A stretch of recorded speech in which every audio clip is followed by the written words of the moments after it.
Welcome, everyone. Thank you for joining us for this webinar on Introduction to Grounding and Intentional Space, being put on by the Accounting Alchemy Network. My name is Ingrid Edstrom, and I'm really excited to be introducing this topic today, as we've really discovered in the Accounting Alchemy Network how setting up grounding spaces are essential, really, to having effective meetings. And today we're going to go over why.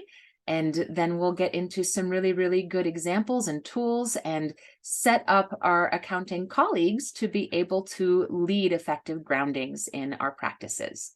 So with that, here is our agenda for this webinar and discussion today, starting with a little bit of an introduction to this discussion, then getting into why grounding is important, some examples of tools and strategies to use in grounding practices, and then getting into the questions that our participants might have and some discussions around some of those tools.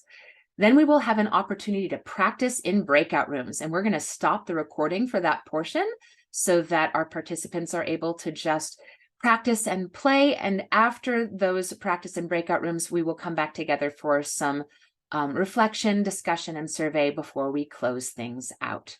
So with that, hello, everyone. Before we dive in, tell you a little bit about me. I'm Ingrid Edstrom. Priestess of Profits LLC is my accounting firm, which these days I mostly do business strategy and financial workflow design. And I've mostly transitioned at this point from offering those business strategy consulting services to my niche in the tours and activities industry to focusing more on coaching with accounting professionals. I lead an amazing mastermind group within the Roundtable Labs community, and I'm also one of the co-founders of the Accounting Alchemy Network, which is our grassroots movement working to turn the accounting profession into a vehicle for positive change in our world. One important distinction: it is priestess, not princess of profits. Princesses generally sit in their ivory towers waiting to be served, whereas a priestess works in service, generally to a higher purpose. My vision is to make the world a better place, built on a foundation of thriving small businesses, because I believe that if more people were making good money, doing what they love most in the world, we would be surrounded by happier, healthier people. And that is the world that I want to live in. And that is something that I cannot do alone. I cannot help every small business in the world all by myself. I need you, my accounting allies, to be working with your favorite businesses so that we can create this change together. So I want to thank each of you for being here with me today, because helping you succeed in your business, helping you connect more deeply with your clients and offer your services, that work that you are doing is also fulfilling my higher purpose on this planet. So together we are creating a rising tide that raises all ships. So with that, a little introduction to grounding an intentional space. This practice is something that I have incorporated really deeply into my business. At this point, I pretty much start every meeting that I lead with a grounding exercise, whether that be in the Accounting Alchemy Network, within the Pachamama Alliance or the Post-Growth Institute, or with my clients. And I have found that when I start a meeting with a grounding, it really sets us up for more effective meetings. And I want to offer you a little bit of a story example. Just a handful of months ago, I got an email from a client who was really not having a good day because a project was going sideways with a workflow integration between QuickBooks Online and another piece of software. And the other piece of software had not gotten the data together for our go live launch to implement their new QBO advanced system. Like, the data wasn't ready, and we were at the go moment, and they were needing a project extension. And they emailed me concerned that, someone might be upset or whatever. And if we think about how often people are upset by things going sideways, that's a pretty regular occurrence, but how that might not be serving us to have effective conversations with our clients about those things. When I replied to the client, I simply said, hey, thanks for the heads up. We will figure it out. I'm in another meeting until the meeting that we have scheduled this afternoon. And, it'll be totally fine. And when I hopped into that meeting with her, I asked her, how are you doing? How are you feeling? And she said, I'm really stressed out. And I said, okay, well, how about we do a grounding? And the first thing I did before even starting the grounding was simply remind her everything that we're worried about right now, all of these problems and frustrations, is data in a machine telling a story. Our families are fine. Our friends are fine. Our teammates, our coworkers, we're all fine. This is a problem of luxury. It's a puzzle that we are working to figure out. And sometimes working on a puzzle can be frustrating. And it's okay. It's going to be okay. And we're going to figure it out. And she's like, oh gosh, just that reframing helps me feel so much better. I'm like, okay, so let's do a little bit of a grounding. And I led her through some breathing exercises and just getting fully present.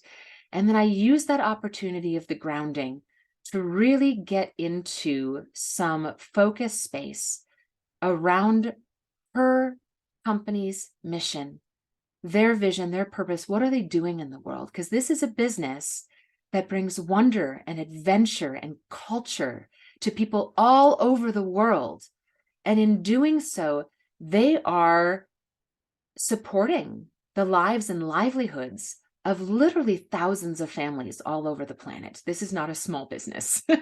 So, the people that they work with and the destination countries that they're working with, like, so many lives are supported by this company, and that those lives are supported by the software that we use, that all of this is interconnected, and that the work that we are doing on a daily basis does so much to be able to support creating the world that we want to live in, and how that fits in with our values, with our purpose on this planet, recognizing that the work that we do is important. And coming back together after that grounding, she was like, oh my gosh, I feel so much better. And it changed the entire conversation. So as we get into a little bit of just why grounding, thinking about what it is that we're doing with our clients to set up intentional spaces. We are shifting from often our left brain, our linear thinking brain, that is often creating the future based upon our emotional memories of the past in linear time, trying to think in sequence of things. But if we're too much in our left brain, we're not in our creative right brain thinking, our emotions around the present moment. Or worse, we might be in our limbic brain, fight, flight, freeze, and fawn, where if we're in a heightened emotional state and stressed out, and those are the things that we're bringing into that meeting, that's not a very effective thing to bring into this. So releasing tension and any thoughts or emotions that are not conducive to collaboration is one of our primary focuses when stepping into a grounding space, letting go of whatever isn't serving us.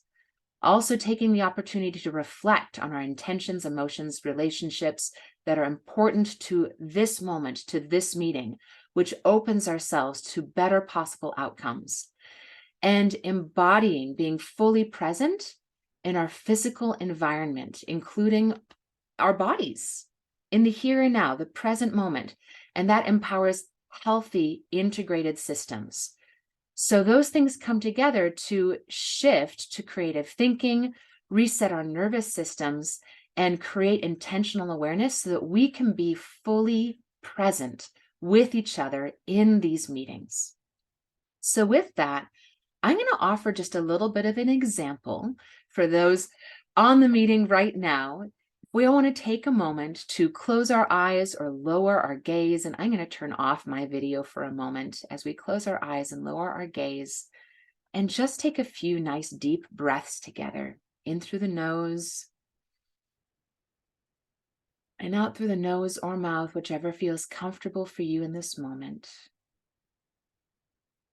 And being sure to inhale and exhale fully. Inhale as deeply as you can. Maybe hold it at the top for just a moment. And then also exhale fully. And as you're breathing, remember that noses are for breathing, mouths are for eating. Our noses are our body's natural filter for the things in our environment. So we stay healthier when we breathe through our nose, at least on the inhale. And on this next breath, send your breath and some extra attention and awareness to any area of your body that might need a little bit of extra attention. So stress release, if there's any tension being stored in your neck, shoulders, jaw, maybe hands, and just breathing into those areas. And as you exhale, releasing all of that stress and tension out through your seat in the chair, through your feet on the floor.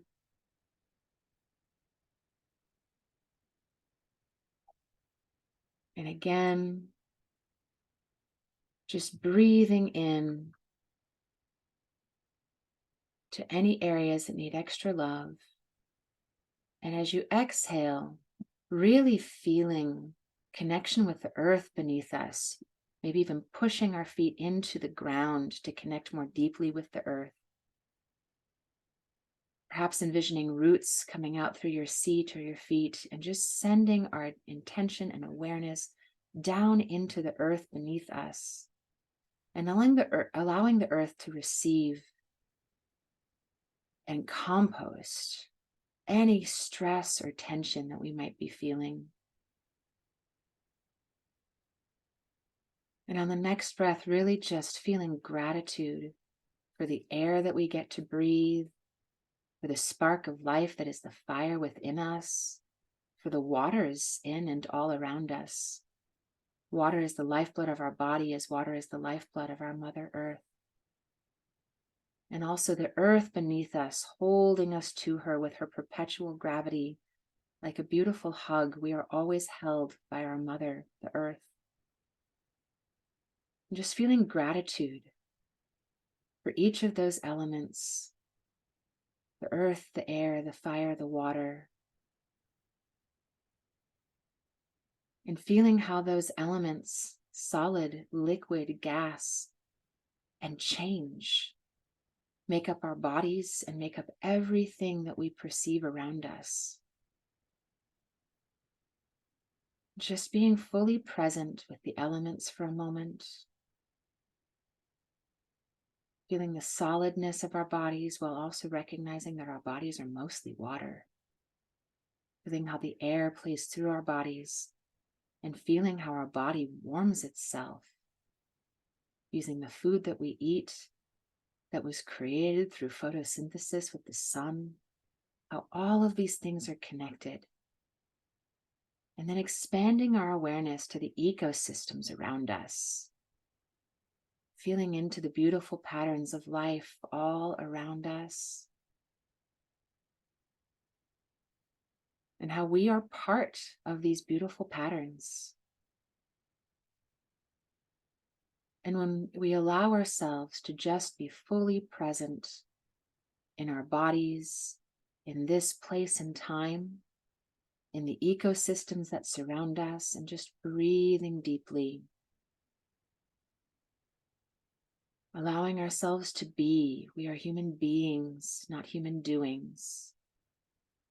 We can recognize that we do not need to do anything to belong, that we can simply be fully present in this time and place. Every part of you is welcome here. And taking a moment from this place of simply being to recognize any emotions that maybe have come up, if there's any emotions getting stuck in our bodies, any thoughts that are invading our consciousness that need to be set aside so we can be fully present in this time and place. And once again, allowing those to just drip down our bodies into the earth and allow Mother Earth to compost any emotions that are not serving us.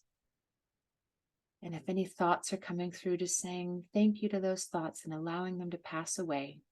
They're important. They will come back later. We don't need them right now. And just allowing ourselves to be fully present. Also, acknowledging, as we're acknowledging these ecosystems, acknowledging the people who have stewarded these ecosystems for millennia. Depending on where we are in the world, here in the United States, millennia before white settlers came to this place. And honoring the ongoing struggle for equity and sovereignty that these people are continuing to go through today, and recognizing that while we don't need to do anything to belong, the things we do choose to do have great and beautiful impact in our world. And that the work that we choose to do, to be in right relationship with the environment around us and with all peoples, including healing the injustices of the past, can create the world that we want to live in.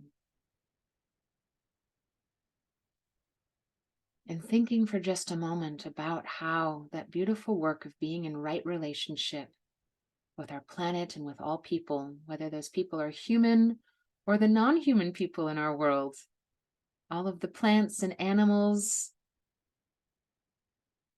the four-legged, two-legged, creepy crawlies, the flying ones, the swimming ones, all living things,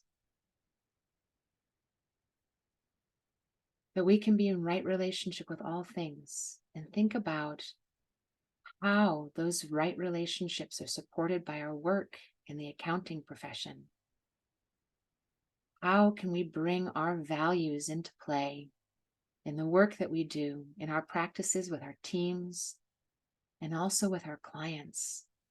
That this is the great and beautiful work that we have to do in the world, simply showing up in our highest selves, in greatest service, being gifts from our gifts in our areas of genius. That is the great and beautiful work that we have to do. And allowing gratitude for that work to fill our hearts and expand to fill our bodies, and expand even more to fill the space around us. And then with another deep breath, maybe moving our bodies in whatever way feels good to us in this moment. So giving ourselves a nice stretch. And then giving ourselves a hug.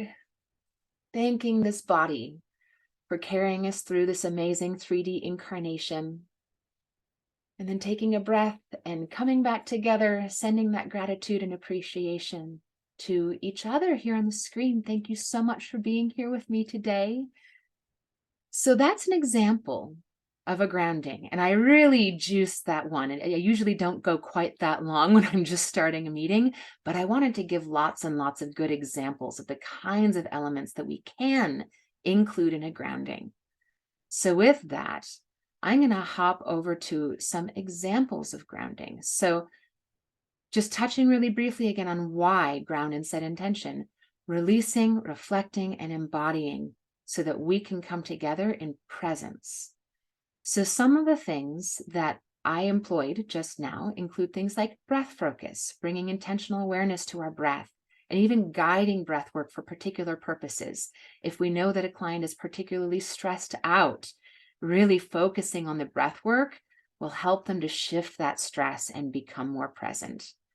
Connection with the earth, feeling the earth beneath us, whether that be through our feet or our seat in the chair, connecting to the surfaces below us and even maybe pushing our feet into the ground or imagining roots. Those are really, really good things to do. And if you ever have the opportunity to lead a grounding outside, taking our shoes off and putting our feet on the ground, our toes in the grass, those things are really important parts of our human experience that have been forgotten, as now we are so often just stuck in a chair on a computer. We are disconnected from the environment around us, and taking this opportunity to reconnect with the environment around us and with everything is so important to our well-being and wellness. Also, mindfulness, bringing our awareness fully to the present moment, being in our bodies in this place and time, and releasing any thoughts that might arise, trains us to get out of our left thinking linear side of the brain and into the creative right side of the brain, because this is where the experience of the present moment lives.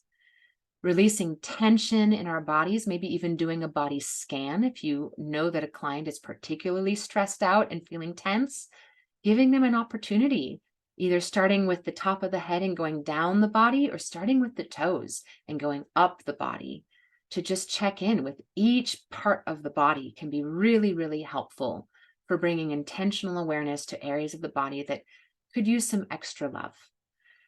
And land acknowledgement. So this is something that is becoming more and more common in meetings, especially with certain groups and circles. We really like to do it within the Accounting Alchemy Network, honoring and acknowledging the Indigenous peoples who once lived in the locations where we currently are, especially here in the United States, but also in countries like Australia, where there are Indigenous peoples who were displaced and forced from their homes.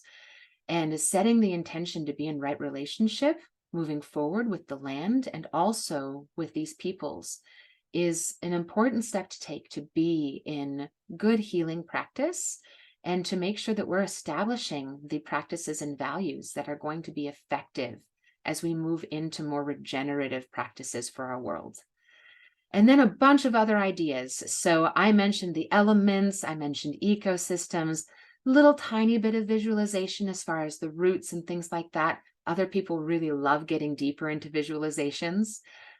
Right brain activation. Sometimes I will say, all right, now picture the right hemisphere of your brain and actually visualize sending extra blood flow and energy into the right hemisphere of your brain so that we can get into good creative space.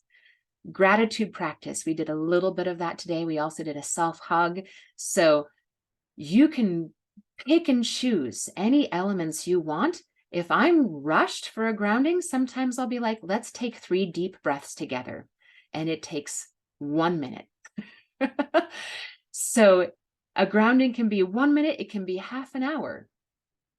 And with that, let's move into some questions and discussion. So for our participants who are here today, I would love if you would maybe turn on your videos and your microphones and pop up a hand if you want to. We can develop a speaking order. I would love to hear first, what are some of your favorite grounding tools and strategies that maybe I haven't touched on? And I know Alina had some really cool ones to share that we were talking about just before this meeting. I don't know if you maybe want to come off mute first, Alina, if you're available to do that. Yeah, sure. I'm happy to share. So I studied hypnosis, and something that was really helpful to me when I first started learning was to use scripts. And now we have this pretty amazing tool called ChatGPT that's free and available to anyone to use. So if you just go to Google and type in ChatGPT, it'll lead you to the link. I think it's like chat.ai something.com, can't remember.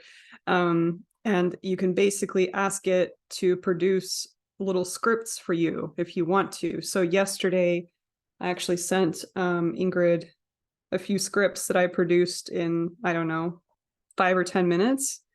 And I said, these are the prompts that I used in the ChatGPT. So could you please produce a 2 to 3 minute short script for a grounding meditation I can lead someone through that includes a body scan and mindfulness practice? So you could literally take the slide from Ingrid's examples and put in the elements. You're like, I want visualization and breathing techniques in this script.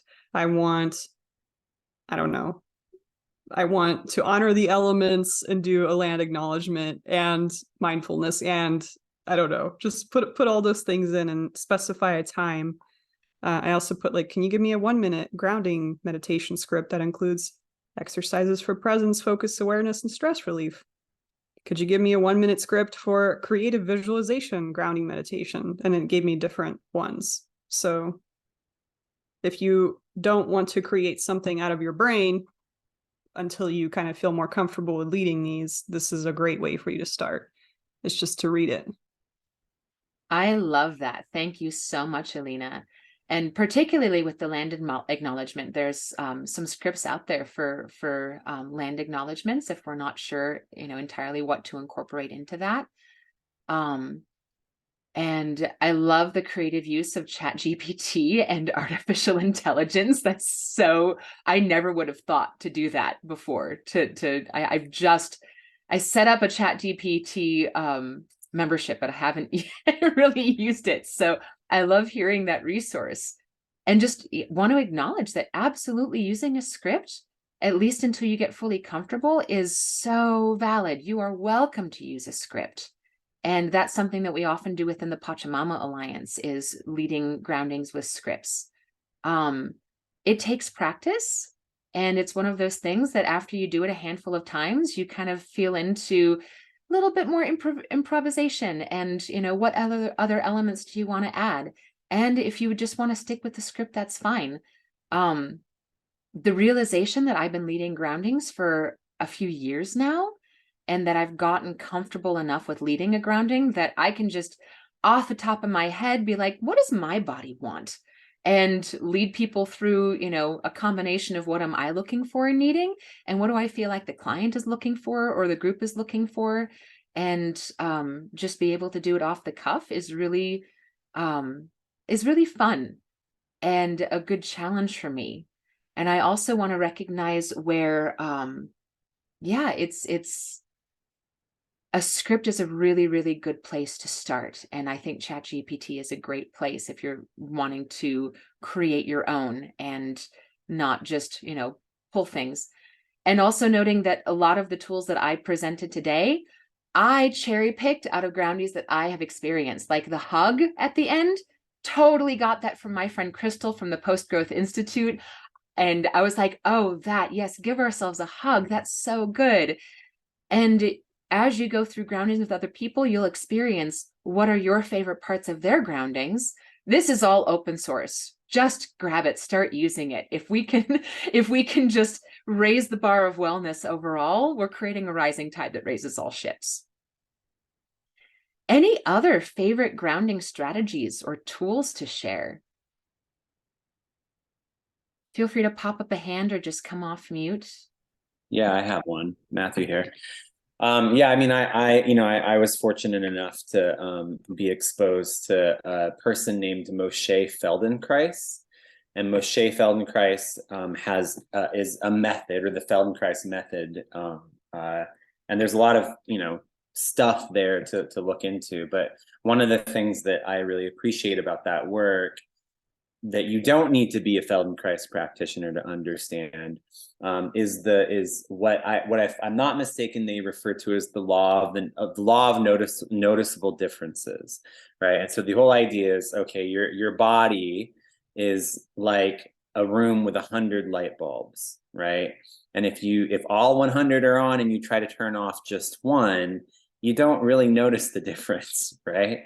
But if you learn to turn all of them off and then turn on one at a time, you start to notice, oh, how the light actually works in the space. And I bring that up because I think one of the things that can't be understated in the work of getting present in the moment is learning how to turn off some of the light bulbs in your body.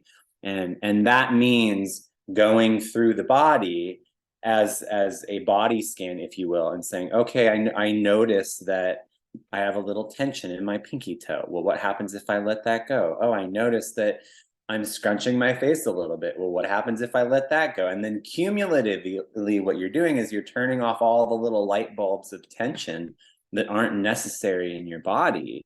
And then that gives you the ability to just physically listen to your environment in a less chaotic way. And so, yeah, I would encourage people to check out the Feldenkrais method if you're interested in how to do that more explicitly.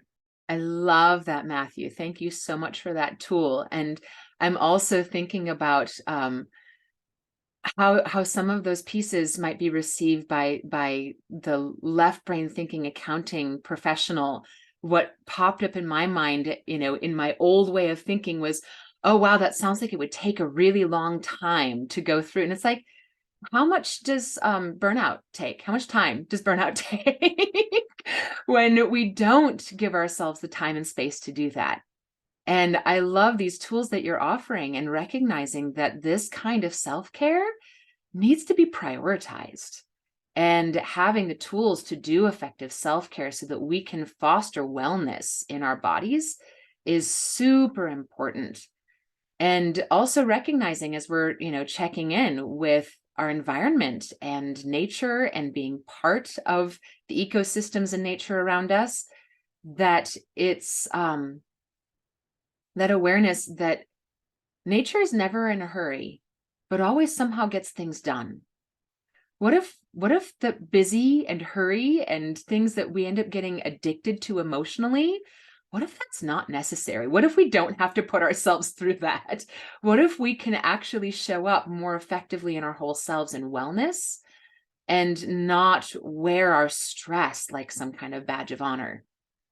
Oh, and I love what you're putting in the chat, Matthew. An ounce of prevention is worth a pound of cure. I learned that first from the QuickBooks Pro Advisor program on building great accounting systems and practicing what we preach through and through and through. Alina, I saw that you had a hand up a moment ago.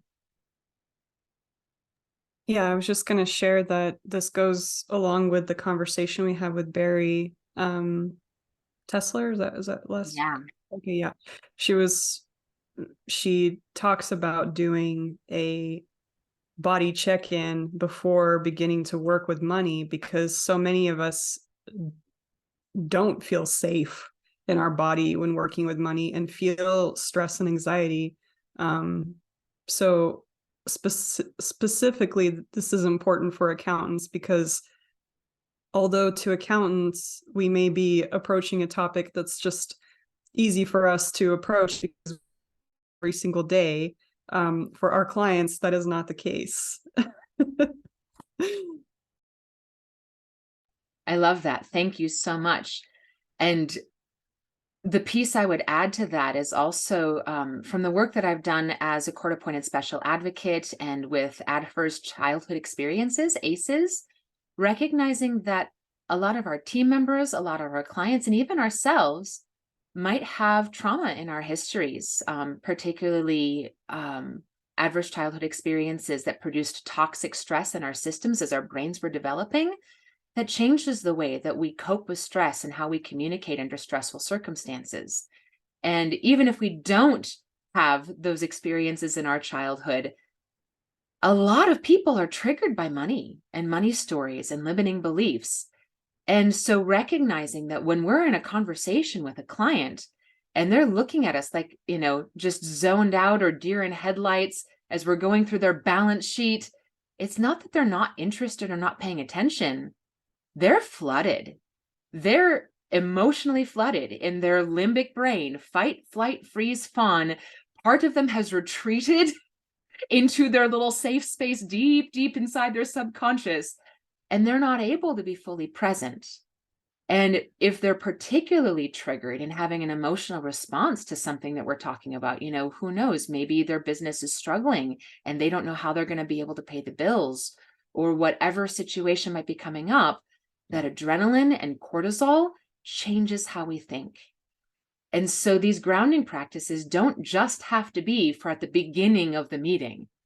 Sometimes we can use them in the middle of a meeting when we notice, oh, hey, we're in a challenging topic. Let's take a few really deep breaths and check in. How are we feeling right now? What would help us to be fully present in this moment? How can we be more effectively human with each other and witness and hear each other's experiences so that we can resolve this situation together? Because very often accounting professionals will try to create strategic solutions for cultural problems, when if we just take a moment to breathe and be present, suddenly that payroll issue that we were having, we're going to get into our creative thinking side of the brain and it will resolve itself. So this helps us to become more creative, more adaptable, and also recognizing the tools that our clients are bringing to the table, recognizing that they're the ones who know the most about their businesses. So let's make sure that they are fully resourced emotionally and mentally as we're having these discussions with them. Any other favorite grounding strategies or tools?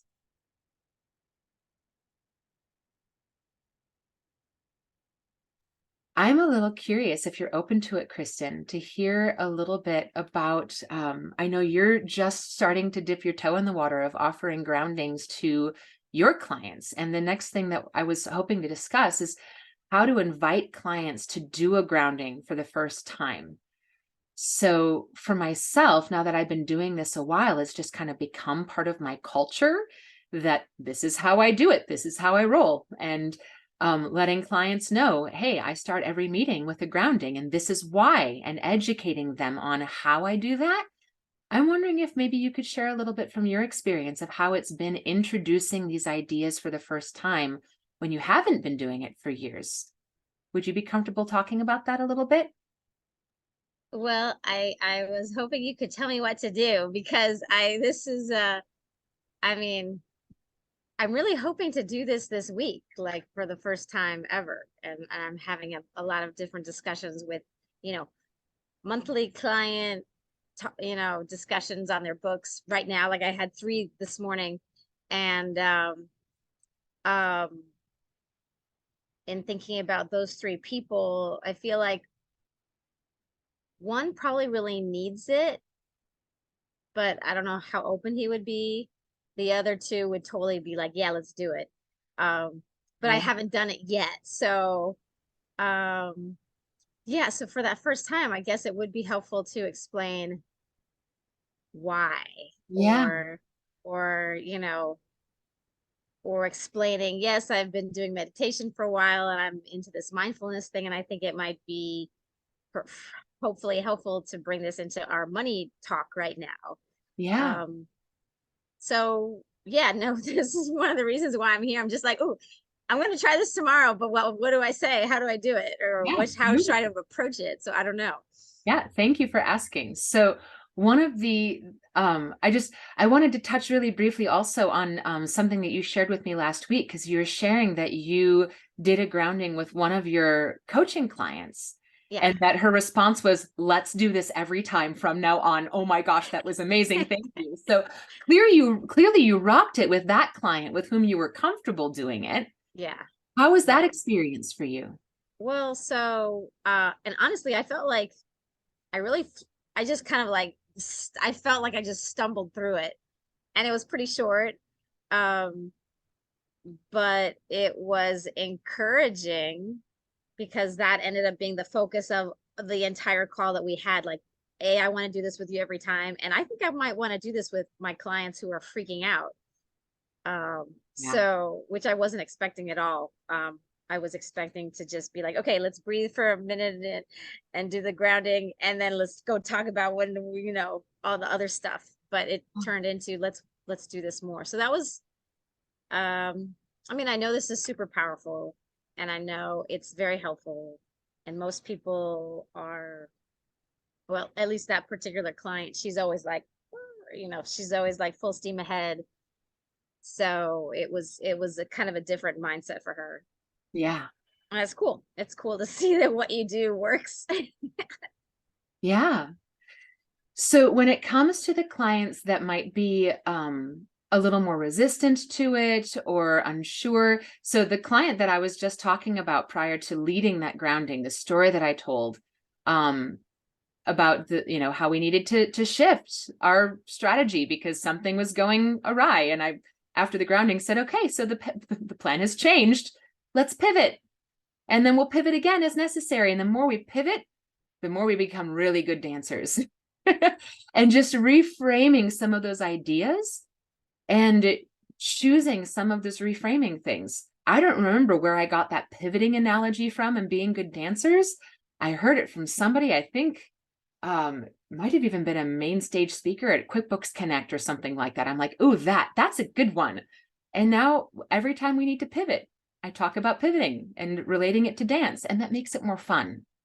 And so figuring out some of those little phrases to develop our script that, yes, can be a script, but it also just starts to become one of those things that we say and passing it along.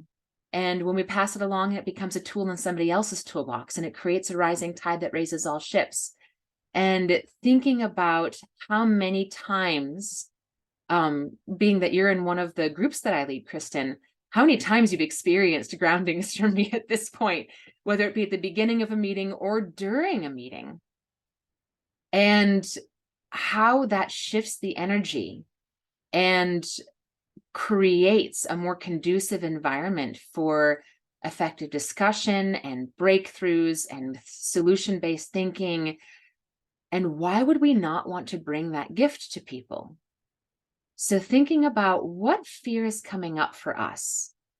Are we concerned about what this person is going to think of us? You know, that they're resistant to the tree hug and hippie crap or something like that. I was feeling that with a client meeting just last week, actually. I was feeling like there was a little bit of resistance from the client, like, oh, there's something up. Maybe she's in a really big hurry and maybe I need to speed through the grounding and, you know, just to get to brass tacks and, you know, not wanting to push the client if she's not in the mood or something like that. But prior to doing the grounding, I asked, you know, how are you? How are you showing up today? And it turned out that she just lost her dog.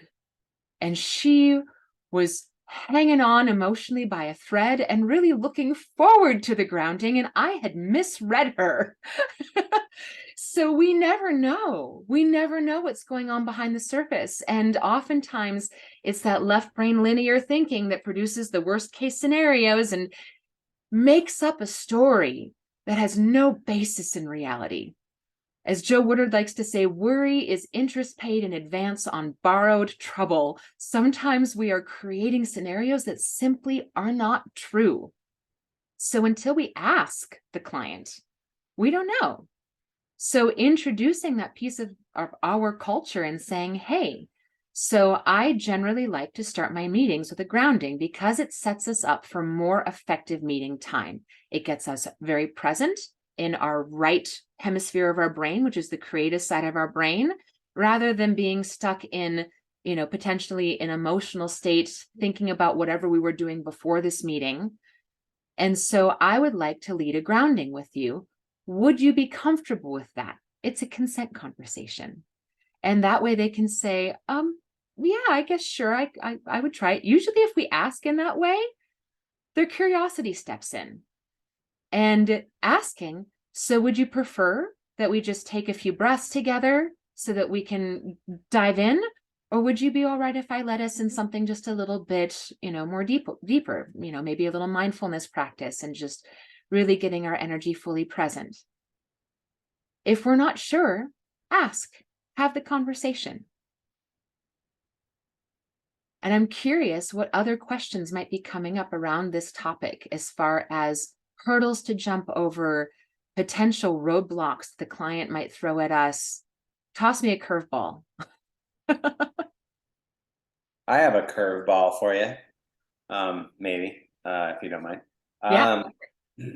Yeah, I was all queued up to like lead a grounding, and I was sort of wavering on it at the start of a meeting, right? And I was like, so I started typing out a script and thinking about it, and I was like imagining how it would fit into the, you know, the context of the conversation and how it'd be a perfect way to kind of get the creative juices flowing. And so I was sort of like, I would say 80% committed to doing the grounding going into the meeting. Then I arrived, and you know, and people were there, and they were ready to get started, and so we kind of did the round of, oh, how's everybody doing, and then the ball got passed to me to lead the meeting, and I was like, okay, well, we're going to start off with a little bit of an exercise, and I'd like it if you could all close your eyes for a moment, and we'll begin. And I immediately noticed that there was one person who just wasn't interested in playing the game, right? That like they were kind of not closing their eyes, they were kind of not paying attention, they were kind of in, kind of out, and it seemed as though their lack of commitment to what was occurring was sort of like spreading a little bit in the rest of the group, right? And it's hard to tell, right? Because it's like, oh wait, is everybody else closing their eyes? Should I close my eyes? Like, you know, I've done that too, right? That sort of script. So I'm curious, like, what do you do when you notice that there's somebody who clearly is not, they're in a space for some reason that's not allowing for them to do the work, and yet somehow to me that feels like it's not okay if that's like, so I don't know, how do you navigate those circumstances? Yeah, so that does happen frequently. So thank you so much for bringing that up, Matthew. What's coming to my mind is the book, The Four Agreements by Don Miguel Ruiz. A couple of which are, don't make assumptions, don't take things personally. Whatever is going on with that person has nothing to do with you. So for example, this morning I was on a call with a nonprofit that I'm on the board of, and I had other things that I also had to do during that call, and someone was leading a grounding at the beginning of the call, and I was multitasking. I had stuff I needed to get done, and I was just off camera because I didn't want them to see that I was not participating fully in the grounding.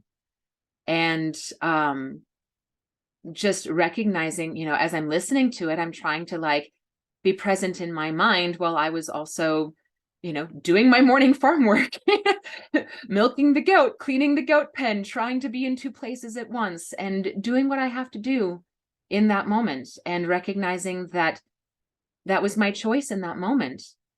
That choice for them in that moment, it's about them, has nothing to do with us. Now, if I notice that, you know, say I'm in a room of like 5 people and 3 or 4 of the 5 are clearly not engaged in the grounding, I might do a shorter grounding that day. But if I'm in a room with quite a few people and it seems like most of them are pretty engaged, but there's one person who's just not into it, that's their choice, and that's fine. And we can just sort of let that go. The main thing that I would really recommend, especially if we're feeling nervous about jumping into the grounding, is checking in with ourselves. What is my own mental and emotional space as I'm stepping into leading this grounding? Because if I'm stepping in with unsureness and, you know, feeling a little scattered and like, oh, they're not going to appreciate it, that's the energy that I'm bringing into this grounding. That's the energy I'm bringing into this space. And part of the intention is to also ground ourselves. We're taking our own medicine. So making sure that we're embodying what we're suggesting they embody as we do it, which is one of the reasons why I really love that I don't need to use a script anymore, is because I get to practice what I preach while I'm preaching it. I get to breathe really deeply and feel the ground beneath me and make sure that I'm doing it too. And also, if my eyes are closed, I'm not seeing if somebody's multitasking. I am just being a gift from my gifts fully and completely in that moment. And whether they choose to receive them or not is theirs. That doesn't have to be mine, and that's okay. Does that answer your question, Matthew? Any other follow-up there? Yeah, I guess the only other question I would have is, you know, if you feel compelled to like I felt compelled to say, hey, are you okay? The body language was giving me this sort of inclination, but like, and I decided not to, and to say anything and to continue forward. But it was just one of those moments where it was like, obviously there's something going on over there that I don't understand, and like, is now the time to ask about it or not, right? You know, because that, you know, and may, you know, I don't know, it's you got to get good at reading the room a little bit and feeling into it. But yeah, I guess it's in those moments where it's like, yeah, I think everything happened the way it happened, and I just had that moment of like, maybe I should check in with her afterwards or something. I don't know. Maybe that, just thinking about like, hey, when you notice things like that, when do you choose to follow up on it, right? Because part of it too is also like, if somebody's clearly having a horrible day and they're you know, it's like, you know, do you want to take the time to be with them now or not? And you know, it's like I had another group meeting a few weeks ago where there was one person on the line who literally, you could tell she was just pissed off about something, right? And it was hard to tell whether or not she was pissed off about what we were talking about, or if there was something else that was bothering her. right? And it was hard because we all felt it, and we all knew it, you could tell. But we moved through the meeting, and then afterwards I texted her and I was like, hey, I just want to check in, see if you're okay, because I noticed you seem pretty upset. And then I got the whole backstory. And it was interesting because I feel like had I maybe acknowledged it at the beginning of the call, she could have let it go before the call began. And then we all wouldn't be experiencing that, oh my God, is she mad at us? Did we do something? You know what I'm saying? So it's like, I guess it's a question of like, when do you choose to respond to that dynamic versus when do you choose to not respond to that dynamic, is I think the question. That's a beautiful question. Thank you for that. So generally in meetings, I like to start with, it's actually twofold. So there's grounding and intentional space, and there's also the check-in. I like to start meetings with a real human check-in. And depending on who I'm meeting with and the energy that I'm noticing from them, sometimes I'll do the grounding first, and sometimes I'll do the check-in first. And if I'm noticing some like edgy energy from someone, I like to do the check-in first, because that helps me to understand where they are so that I can build the grounding around their needs. So that situation with the client that I mentioned, where here I was thinking that she was wanting to like dive into the work, and it turned out that what I was reading from her was she was on an emotional thread because her dog had just died. And, this situation with this other person, if we start with the check-in and are fully showing up in ourselves, and people are saying, oh, I just had this experience right before the meeting and I'm having trouble letting go of it. Noted. Thank you. Oh, I'm feeling really stressed about this part of the project, or I'm feeling some tension with the team that we're on the call with right now. Noted. Thank you. Those are all important things that we can weave into our grounding. And in addition, recognizing just showing up in our full selves and being who we are, recognizing that the professionalism that our culture has placed upon us, particularly in the accounting industry, isn't serving establishing deeper relationships with our clients, with our coworkers, with each other, and that's not serving us. And I want to share a story really briefly. Last month, my mom was having some major health problems. Actually, I was called to Minnesota because the doctor said to come say goodbye. Unfortunately, it didn't end up being goodbye, but I spent the better part of a week doing my client meetings from a room in a hospital, and, finding a meeting space where I could, sit and keep on keeping on as we're in the middle of a big QBO advanced implementation, and like, trying to do things, and also recognizing that, yeah, I'm in the hospital and I could be sitting there in my mom's room without anything to do, or I can go have this meeting with the client and not put those things off. And being, showing up in my full self, and the client being really grateful that I was willing to show up despite the fact that I was in the midst of a family health emergency, and leading the grounding from a hospital, and how that made an impact on some of the client's team members. One of the client's team members had recently lost her dad, and seeing me in the hospital, knowing that I'm there for my mom, brought up a lot of emotion for her. And after the grounding, she was in tears, and just taking a moment to witness and be fully present, recognizing that it doesn't have to be mutually exclusive, that having an emotional response to a human situation, even in the midst of a business meeting, is not unprofessional. That sometimes we need to cry, that is a release that our body needs, in the same way that we might need to use the restroom, and that we're going to feel a lot better once we allow ourselves to do that.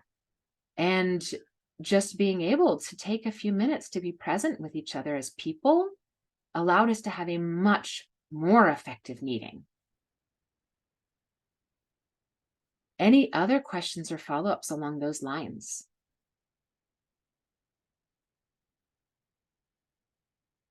I'm curious what other maybe emotions or fears might be coming up around leading a grounding? If there's any nervousness that we haven't addressed yet, or any other concerns?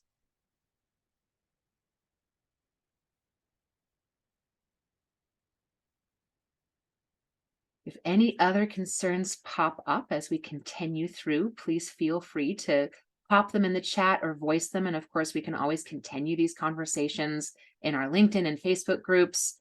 Are there any other stories about beneficial grounding experiences that any of you would like to share? Kristen, yeah. Yeah, well, I mean, I guess going back to the previous question is, as I'm getting ready to do this, I think one of my fears is that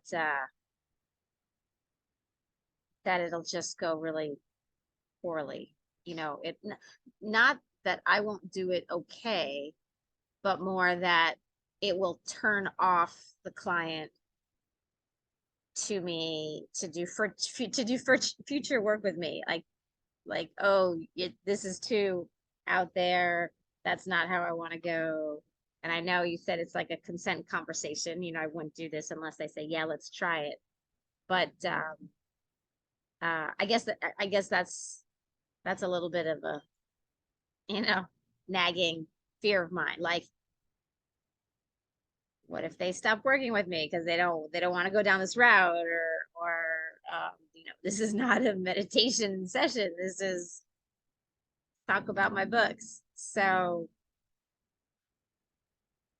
I think it's probably I think this is probably an irrational fear, because most of the time most people really, really need this. And of course, most of the people that I work with love me already. And so, but I guess I'm just voicing this, like that's like yeah, for me. Thank you. And great job noticing that it might be an irrational fear, given that you've picked your clients fairly effectively at this point and are working with people that you enjoy working with and who you like being in relationship with. And at the same time, it's also a valid fear. And I guess the question that I would toss back to you is that if we had a client that would respond poorly to wellness practices and simply being in effective relationship and setting ourselves up for success, do we really want to work with that client? Because those meetings with that particular client, if that's how they're going to respond, are probably going to be stressful. And that's not the kind of client relationship that I personally would want to foster in a long term. Like once in a while, sometimes we have to deal with that person. But it's not an ongoing client relationship that I'm really interested in fostering. So I guess that's the curiosity, is what kinds of clients do we want to work with? If we want to work with the kinds of clients with whom we can have healthy, effective, open conversations, then this is a really good way to cultivate those relationships in healthy ways. And it might be that we have clients with whom it's like, beginning of the meeting, we're just going to take 3 breaths, and that's how we roll with that particular client, because we know that they're not particularly into it. And then it's amazing sometimes how we notice that relationship evolve with those 3 breaths. I was really amazed with a particular client that I thought was not into the groundings. They had said multiple times, oh, I can't meditate, I'm too ADD, I'm not really interested. And then the day came when they were like, can we just start every meeting with a meditation? And I was like, whoa, that's a shift. I was not expecting that from you. Okay. Because I was avoiding it with them because I thought they weren't into it, but they'd gotten used to it from me to the point where they started like craving it and wanting it, because we were just doing quickie breath sort of thing. And then they brought it up with the like, hey, you're not giving me the goods. So once again, my own limiting beliefs and assumptions, because I hadn't continued the conversation with that client. I hadn't continued to invite them. And turned out that they were missing it, that their ideas around it had shifted and I didn't even notice. Any other questions around that, Kristen? Did that answer your question? Yeah. Thank you. Yeah. Any other questions or discussions while we're on this particular slide? I don't know if the questions on the slide are inspiring anyone to pop out anything before we get into our group activity. Yeah, I'm happy to share. So I lead a virtual co-working club, and I'll usually like wait a couple minutes when people, join the Zoom. And then if there's any, new members that are joining for the first time, I'll just be like, okay, so we like to start our sessions with a grounding, and just a couple minutes to arrive in the space together is how I frame it. And yeah, I mean, I used to read a script in the beginning because I have a very strict time schedule that I want to upkeep. But now I've pretty much memorized the script, and I just kind of ad-lib things here and there sometimes. And everyone really loves it. They said that it helps them feel more present, helps them like kind of leave behind whatever they were doing before and arrive into, because it's a two hour and 15-minute working sprint, pretty much is what it is. We take breaks and stuff, but like still they like to be able to leave what happened before and to arrive into this new focused awareness. So yeah. I love that. Thank you so much for sharing. Any other success stories, strategies, questions? All right. Let's dive into some practice. So we are going to split into breakout rooms, and one partner will lead a grounding exercise. And you can look at the tools. Actually, I might even copy and paste the different tools into the chat really quick as we get ready to hop into our breakout rooms. And that way you are, if you're wanting to pull elements from that particular slide, I'll stick it in the chat for you. And then we'll come back together with a, hey, how did that go discussion really quick? And then we'll hop back into our breakouts and switch. So we're just going to take 5 minutes. Oh, and Alina's asking, can I stick one of the scripts from ChatGPT in the chat? Absolutely. Yes, that would be fantastic. Thank you, Alina, for that offer. So I'm going to go ahead and pause the recording.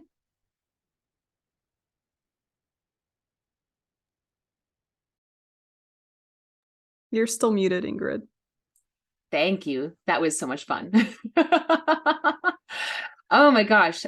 So I just got to experience a fantastic Matthew grounding. And Matthew, I particularly loved when we were breathing and you said something along the lines of our breath being a collaboration with the trees, and every breath we take being in concert with the environment around us.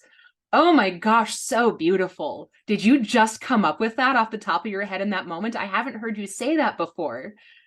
I mean, I know that it's true, but I've never said it in a grounding before. So So you winged that. You totally came up with that off the top of your head. Like, that's it was true. poetry. It was freaking poetry as you were doing it, and you were writing it just for me. And I feel so honored that I got to experience that with you. Thank you so much. How was your experience, Kristen and Alina? Yeah, Kristen did a great job of leading the grounding, and I felt really relaxed. And yeah, even just a little bit, we only did like a minute, and it was fantastic. Yay, brilliant. Well, with Yeah, that, oh, go ahead. It was helpful to use the script that Alina just sent me. So that was nice. Good. How did it feel for you leading the grounding? It was easy. Yay. Yeah. Like easy. That's good. Fantastic. Yeah. Hooray. All right. Well, I'm going to go ahead and pause the recording again, and we can hop back into our breakout rooms. Yay.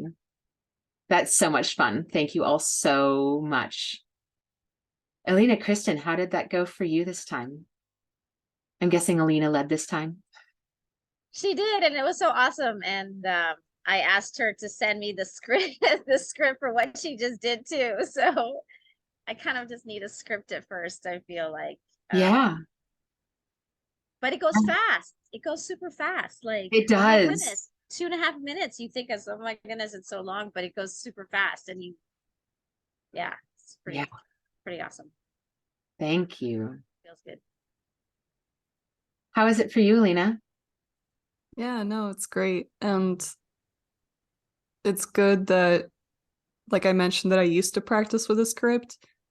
And I actually, like, when I lead my co-working sessions, I still have the script there, like a safety blanket just in case. But I've noticed that I didn't pull anything up to do this, and it was just in my brain. So it's like you just eventually get really used to it and you learn. So Fantastic. And how about you, Matthew? How'd you like the random thing that I just led you through that was totally off the top of my head and just what I was feeling like I wanted in that moment? No, I loved it because I like I mean, there's so many different ways to lead a grounding, and the like that you went to that place of imagine a place where, and it happened to be a place I knew. So it was like it was great. Like, it was a great experience. But I would also say too that one of the things I was reminded of is that if you're leading the grounding and you choose to have your eyes open and see the people that you're grounding, you can respond to them, right? And so like you notice, like, oh, if they're smiling, like, you can play with that energy. Or if they're wiggling their bodies, you can be like, wiggle your bodies, like giving them permission to know that what they're doing is totally cool and fine as part of the experience. It's like being able to witness and see and respond, I think, is a part of the facilitation at some point. So. Love that. Thank you so much for that beautiful tip. Any other reflections? Let's step into, kind of some survey and reflection. Any reflections about the breakout rooms, and also just in general, what have you learned today? How are you feeling about what you've learned? How will you use these tools in your practice moving forward? And any other final thoughts as we are coming to the close in just a handful of minutes?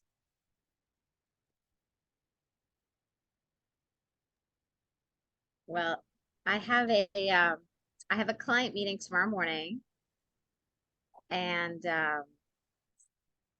I'm gonna do this. Like, I'm definitely gonna do this with her. Maybe I might write out some of the explanation things that you said, like it's the right brain, and but actually you said this is recorded, right? Like, I could go back and listen to some of the things.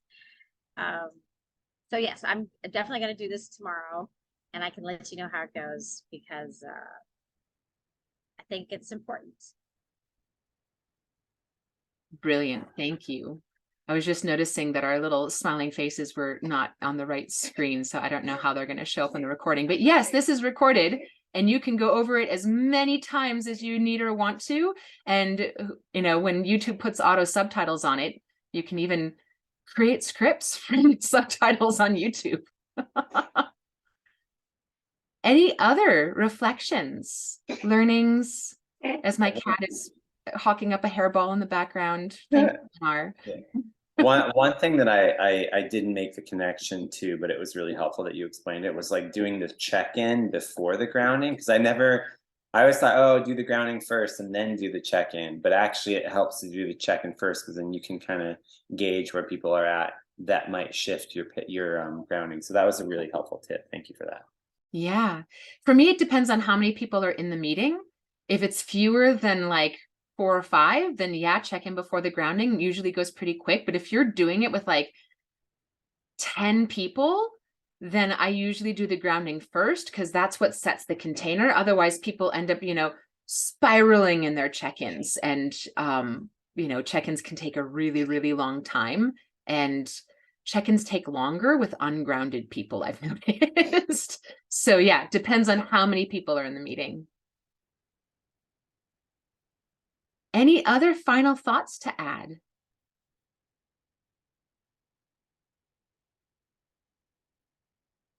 All right. Well, thank you, each of you, so much. And for anyone watching the replay, thank you so much for joining us today for our grounding and intentional space setting webinar. And yeah, any questions that you might have, you're welcome to post them in the Accounting Alchemy LinkedIn or Facebook groups, and also comments on YouTube. And let's keep this conversation rolling. We want to be able to spread this healthy practice throughout the accounting profession and set people up with the tools that they need. So thank you so much to each of you for joining live, and for each of you watching the replay. And let's make this a perennial tool. Feel free to share it. Thanks so much. Bye.